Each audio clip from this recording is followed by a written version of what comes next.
Just give me your perspective as someone who's maybe not a pro-Trump guy, but a conservative, on your evaluation, honestly, on where we're at so far in the first 6 months, 7 months into the administration.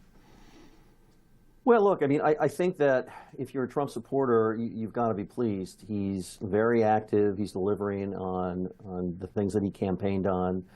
Obviously, for people that are not Trump supporters, and I'm talking Democrats here, but also some sort of old guard Reaganite Republicans, there's a lot of concern about the president's sort of expansive use of executive authority. Obviously, the administration continues to make a legal case for why its actions are lawful and constitutional. Some of that has been backed up by the courts, some of it hasn't. I think a lot of this has yet to play out fully. But as you know, always with Trump, people seem to either really like him or really dislike him. Yeah. With very few people in the middle. Well, that's what's interesting is that you see his approval ratings with Republicans, and it's some of the highest we've ever seen, if not the highest. But then with Democrats, it's zero. And so I am interested to see people who are Republican but not necessarily pro-Trump. It seems like mostly coming around. But when you're talking about the executive actions in particular, is the objection more respect to law and order, constitutionality, or is it that you think it's a political strategy that could backfire long term? What are the main beefs there? Well, I don't know if I have beefs, but I'm just trying to answer your question as an analyst. Oh no, I'm not asking you to speak just on your. I'm just saying in general, just your audience. Yeah, I'm not trying to put you on the spot or. Yeah. No, like listen.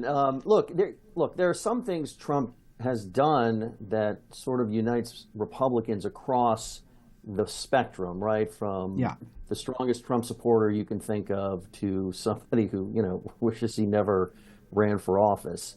Right. I'm thinking, some matters of foreign policy, his decision to strike Iran after the Israeli attack, sure, and some other things that he's done. I think a lot of the complaints, at least on the right, will be that the president's he's identifying problems. Let's take law and order. Let's take crime, for instance, right? I think the president's identifying that there are a problem in many urban cities across the country. People feel as though there's a problem. So even though we can demonstrate that crime has gone down since the height of the pandemic and the year after, it's still far too high for anybody's liking. And so then the debate is, well, do I prefer Trump's solution or do I prefer a different kind of solution? The political arguments can then be go in many directions. If you're a Democrat who says, for instance, Trump's right, crime's a problem, but his solution is wrong, then we've got a policy debate. If you're a Democrat who says crime's going down, I don't know why Trump's doing anything. Yes. Well, okay, good luck with that argument. Right. And there are Democrats on all sides of that issue. That party is involved in a very vigorous debate about its future. And I think with a lot of Reaganite Republicans, there is not on really matters of foreign policy where they've often given the executive a lot of deference, but on matters of domestic policy, how and where do you deploy the U.S. military, never mind the National Guard, on American soil, whether or not criminals, illegal immigrants even are afforded due process. I think for conservatives of the old school, even if they like the ultimate outcome, they're not going to like it if they feel like it's extra constitutional. And I think for a lot of populists, this is your area of expertise. Sure. There's a feeling that we've been hampered by the rules for so long, and it's not that we should break the rules, but maybe we should look at them differently. And so I think those are the differences between the different kinds of Republican or conservative in America.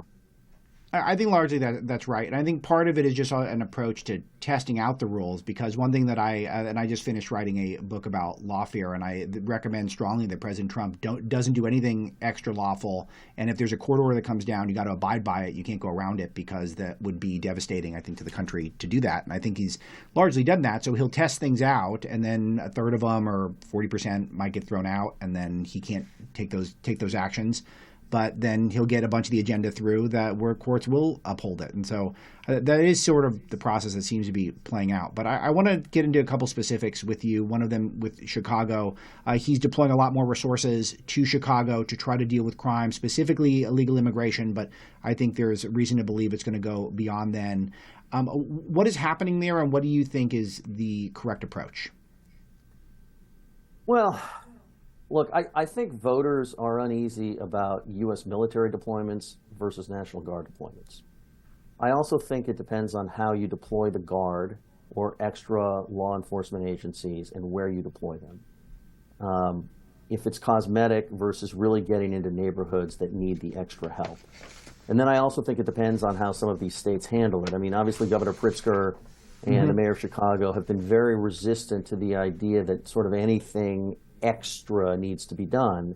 And you compare that to Governor Wes Moore in Maryland and the governor and the mayor of Baltimore, who are now working together to put state police working together with the Baltimore City Police so that you have extra law enforcement and extra policing. And in fact, the mayor of Baltimore has spearheaded a policy, my colleague John McCormick wrote about it, where they're keeping people in jail longer, and they're doing a whole bunch of things to try and get crime to acceptable levels. It never goes away. I live on Capitol Hill in Washington. I like living here. I choose to live here. It's never going away, but it's about acceptable levels. Yeah, and what do you make of the reaction with basically every Democrat attack as though crime is not a problem? It feels like I think you would recommend them acknowledge crime's a problem and recommend other approaches, but they're not doing that. They're sort of acting as though everything is fine and Trump's nuts for pointing it out. Well, I think some are, actually. The Democratic Party's gotten so interesting because they're leaderless for the first time in a generation and really having this big internal debate, that there are a lot of Democrats that are, in fact, saying we need to do something, just not what Trump is doing. And I think there's an argument to make that there are other things that would be more effective and more in line with the Constitution, and ultimately it's up to voters to decide, what they prefer. For full shows, live and on demand, it's Salem News Channel.